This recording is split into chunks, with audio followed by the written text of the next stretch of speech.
Selamat petang, salam sejahtera. Terima kasih karena bersama dengan saya di Nazilin Unity Channel. Saudara-saudara sekalian, pagi ini kita digemparkan dengan pendedahan daripada Mat Sabu.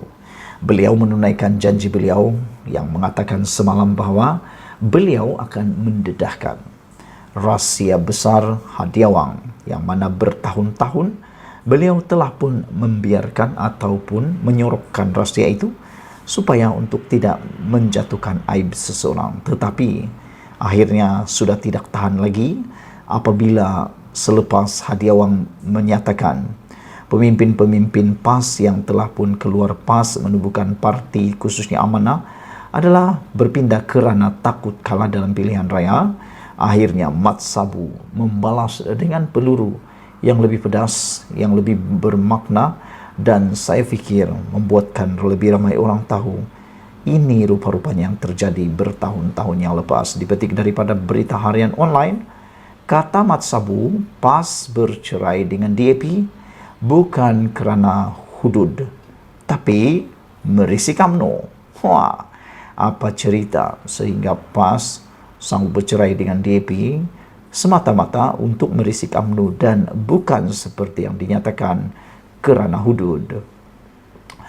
Seperti yang ditunggu-tunggu, Presiden Amanah ataupun Parti Amanah Negara Datuk Seri Muhammad Sabu mengutarakan janjinya untuk membongkarkan satu persatu pembohongan dilakukan kepimpinan PAS, termasuk punca parti itu bercerai dengan DAP 8 tahun lalu. Muhammad dalam ceramah khas kelompok sempena pilihan raya PRK Dewan Undangan Negeri Dun Simpang Jeram malam tadi berkata, perpisahan dengan DAP bukan disebabkan masalah hudud. Sebaliknya, parti itu sedang merisik untuk bersama UMNO pada waktu itu. Tapi UMNO bijak. Dia nampak tembelang awal. Dia kuis cepat-cepat. Itulah perangai PAS dan sekarang mereka berkawan pula dengan bersatu. Kita tidak tahu matanya kenyit pada siapa pula, kata Mat Sabu lagi. Merujuk kepada perbuatan menyit mata ini, ia adalah seperti mengorat orang yang lain pula. Sudah ada hubungan dengan yang lain, membuat lagi, mengorat lagi orang yang lain. Atau dengan kata politik yang biasa kita dengar dalam ulasan dan laporan-laporan, itulah dia bermain dua kolam ataupun bermain dengan talak dan talak dan talak. Saudara-saudara sekalian, menurut Mat Sabu lagi, pada pilihan raya umum ke-13 kita Pakatan Rakyat menang di Selangor, kekal di Kelantan dan Pulau Pinang, tapi hilang di Kedah. Pada masa itu kita dengar sudah ada gamitan bersama UMNO ke arah mewujudkan kerajaan perpaduan. Oleh itu, Muktamar PAS pada tahun 2015 yang mana bukan melalui perbincangan panjang, tiba-tiba diisytiharkan PAS putus hubungan dengan DAP. Tidak timbul soal hudud kerana sebelum itu sudah ada persetujuan. Begitu juga dalam hal negara Islam, setuju disebut negara kebajikan, katanya. Hadir sama Ahli Majlis Tertinggi UMNO Datuk Seri Ahmad Maslan dan calon Pakatan Harapan PH Nazri Abdul Rahman. Tambah Muhammad lagi, PAS pada ketika itu sanggup menggugurkan negara Islam. Namun, mengapa pemimpin mereka menyembunyikan fakta ini? Katanya, menjelang PRU 2013, isu hudud bergema lagi. Malaysia maka menjadi Pakatan Rakyat membuat perbincangan khas di pejabat PAS di Jalan Raja Laut pada 29 September 2011. Yang hadir pada waktu itu ialah Lim Kit Siang, Mendiang Korporal Sin, Anthony Lok, Lim Buan Eng, Lim Ching Tong. Di pihak PAS pula, saya, Tok Guru Abdul Hadi, Dr. Zulkifli Ahmad dan Datuk Mustafa Ali ketika itu menjadi Setiausaha Agung PAS. PKR pula diwakili Datuk Seri Anwar Ibrahim, Datuk Seri Saifuddin Nasution dan beberapa lagi. Dalam perbincangan itu, Karpal Singh berkeras tak mahu hudud kerana bertentangan dengan perlembagaan Malaysia. Itu pendirian Karpal Singh. Akhirnya, keputusan agree to disagree dicapai, iaitu kita bersetuju dalam perkara kita setuju bersama antaranya untuk melawan ISA, Akta Keselamatan Dalam Negeri, menentang rasuah dan apa juga terkandung dalam perlembagaan dijunjung bersamanya, katanya. Katanya sebelum itu, PAS juga memuji DAP termasuk ketika berkempen pada PRK Teluk Intan, dan ini menunjukkan fatwa Abdul Hadi akan berubah setiap kali pilihan raya.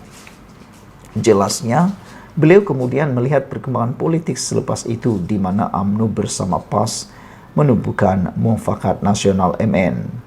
Dulu macam-macam mereka beritahu pasal keburukan UMNO, tapi tiba-tiba mereka boleh peluk dengan UMNO. Tapi saya ucap terima kasih kerana PAS boleh berkawan dengan UMNO di bawah Muafakat Nasional, dan sekarang amanah berkawan UMNO PAS tak boleh kata apa. Lepas itu, tuduh bekas pemimpin PAS menyertai amanah kerana takut kalah. Yang takut kalah inilah adalah Muhammad Sabu masuk ISA berapa kali, kena buang daerah, lawan Anwar pada PRU hanya hantar songkok. Saya terima kekalahan itu tahun 1990. Kita menang di Kelantan tapi tak boleh ambil Malaysia pun kami terima. Apabila kita menang pada 2018, Presiden PAS pula tak boleh terima kemenangan itu. Dia bersama dengan kumpulan langkah Sheraton menumbangkan kerajaan bukan melalui PRU, kata beliau lagi. Saudara-saudara sekalian, itulah pendedahan satu persatu oleh Mat Sabu berkaitan dengan pembohongan demi pembohongan daripada Hadi Awang. Sebelum kita berpisah, sila tinggalkan komen anda untuk isu pada kali ini. Apa komen anda dan tekan butang subscribe. Dengan menekan butang subscribe, anda tak perlu bayar apa-apa dan itu percuma, anda membantu mengembangkan channel ini. Sekian dulu Malaysia kita punya, kita juga sama-sama cintai Malaysiaku. Bye-bye. Selamat malam, salam sejahtera. Terima kasih kerana bersama dengan saya di Nazilin Unity Channel. Saudara-saudara sekalian, pendedahan kali ini paling mengejutkan kita. Beberapa waktu yang lalu, kita mendengar Datuk Seri Anwar Ibrahim mengatakan bahawa ada parti politik, ada pemimpin-pemimpin tertentu, pemimpin politik ahli kenamaan yang sanggup menerima dana judi daripada syarikat judi untuk kempen pilihan raya. Namun ada pihak-pihak tertentu yang menuduh kononnya Datuk Seri Anwar Ibrahim tidak mempunyai bukti dan juga hanya bercakap kosong. Mereka juga mengatakan bahawa Datuk Seri Anwar Ibrahim tidak bercakap benar. Namun demikian, dengan laporan terkini ini, adakah laporan ini ada kaitan dengan yang disebutkan oleh Datuk Seri Anwar Ibrahim berkaitan dengan dana politik digunakan dalam kempen PRU yang baru-baru ini didedahkan oleh Anwar Ibrahim? Apabila dilaporkan ada dana firma perjudian digunakan untuk membiayai kempen pilihan raya, menjadi persoalan netizen di media sosial bermula pada tengah hari tadi, sehinggalah pada waktu ini ialah mereka cuba menebak, cuba menembak, cuba meneka, cuba meramal siapakah yang dimaksudkan menerima dana politik atau dana firma perjudian yang digunakan untuk kempen pilihan raya itu. Siasatan SPRM didakwa menemui bukti yang menunjukkan bahawa dana daripada beberapa syarikat perjudian digunakan untuk membiayai sekurang-kurangnya 3 kempen pilihan raya sejak 2018.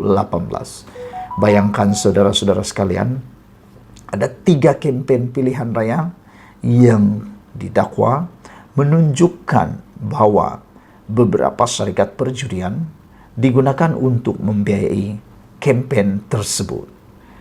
Dengan ini sekurang-kurangnya, setakat ini sekurang-kurangnya 14 orang telah dilaporkan, telah ditahan dan lebih ramai lagi akan dipanggil bagi menyelesaikan skandal perjudian membabitkan rasuah berkenaan.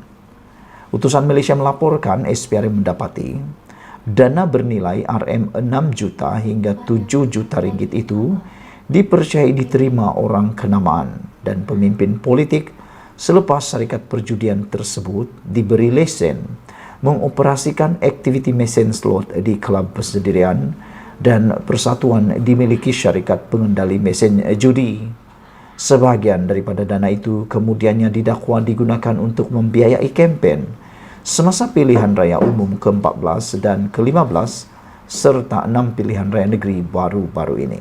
Rupa-rupanya, inilah puncanya kegiatan judi perjudian di Malaysia sukar untuk dibenteras kerana ada orang-orang tertentu, ada orang-orang kenamaan, ada orang-orang yang berkuasa menerima rasuah sehinggakan mereka sanggup membiarkan perbuatan judi itu berleluasa, di mana beroperasi pula di tempat-tempat perjudian ataupun di tempat-tempat kelab persendirian dan persatuan dimiliki syarikat pengendali mesin judi.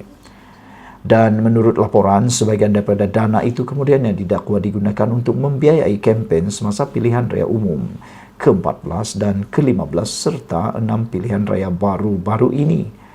Kalau merujuk kepada laporan ini, ia turut menyebut 6 pilihan raya negeri baru-baru ini. Persoalannya ialah negeri manakah yang menggunakannya dan parti politik mana atau gabungan politik mana yang menggunakannya, dan lebih kita nak tahu ialah siapa calon, siapa orang yang bertanggung menggunakan duit haram tersebut. Siasatan SPRM mendapati selain dana bagi tujuan politik, syarikat judi tersebut juga dikatakan dipaksa, ini bukan diarah, tapi dipaksa menaja berbagai aktiviti membabitkan VIP dan pemimpin politik berkenaan seperti bermain golf di kelab-kelab mewah. Akhbar itu turut memetik sumber SPRM juga tidak menolak kemungkinan terdapat bayaran tertentu dibuat syarikat-syarikat tersebut kepada pihak berkuasa di negara ini secara bulanan agar operasi judi yang dijalankan lancar dan tidak diganggu. Setakat ini, 13 individu termasuk seorang Tan Sri dan seorang Datuk Sri telah ditahan SPRM menerusi operasi khas pada Rabu lalu. Apabila kita membacakan laporan ini, kita seakan-akan dapat melihat bahawa orang-orang yang menerima rasuah ini seakan-akan menjadi alung pula. Manakala tidak, mereka juga memaksa untuk syarikat judi menaja berbagai aktiviti membabitkan VIP. Dan ini juga menurut laporan tidak menolak kemungkinan terdapat bayaran bulanan. Jadi bermaksud keadaan ini menunjukkan seakan-akan orang-orang yang menerima rasuah menggunakan kuasa, salah guna kuasa ini kelihatan seperti alung atau dengan kata lebih teruk kejam daripada alung. Setakat ini menurut laporan 13 individu termasuk seorang Tan Sri dan seorang Datuk Sri telah ditahan oleh SPRM. Tangkapan ke-14 membabitkan seorang pengendali syarikat perjudian di Pulau Pinang yang ditahan pada Ahad dan direman selama 3 hari. Memetik sumber utusan Malaysia semalam melaporkan SPRM juga sedang mengesan beberapa individu yang dipercayai berada di luar negara sejak seminggu lalu bagi membantu siasatan sama. Sumber itu berkata nama individu berkenaan mungkin didedahkan SPRM sekiranya mereka masih enggan tampil membantu siasatan. Selain itu, SPRM juga katanya akan meminta bantuan polis antarabangsa Interpol untuk mengesan mereka. Dari maklumat yang diperoleh, individu yang berkenan dipercayai telah berada di negara jiran dan sebuah negara Eropah sejak seminggu lalu. Sementara itu, SPRM dilaporkan telah membekukan akaun beberapa individu dan syarikat berjumlah RM40 juta susulan penahanan tersebut. Pada Disember tahun lalu, Perdana Menteri Anwar Ibrahim telah membayangkan bahawa kempen Perikatan Nasional sebahagiannya dibiayai oleh hasil perjudian. Bagaimanapun, pada Mei tahun ini dilaporkan SPRM masih belum membuka kertas siasatan berhubung dakwaan itu kerana kekurangan bukti tertentu. Ini menimbulkan kekecohan daripada Perikatan Nasional yang menuduh Anwar kononnya memfitnah. Tetapi sehingga kini, Perikatan Nasional belum membuat apa-apa saman fitnah berkaitan isu judi tersebut.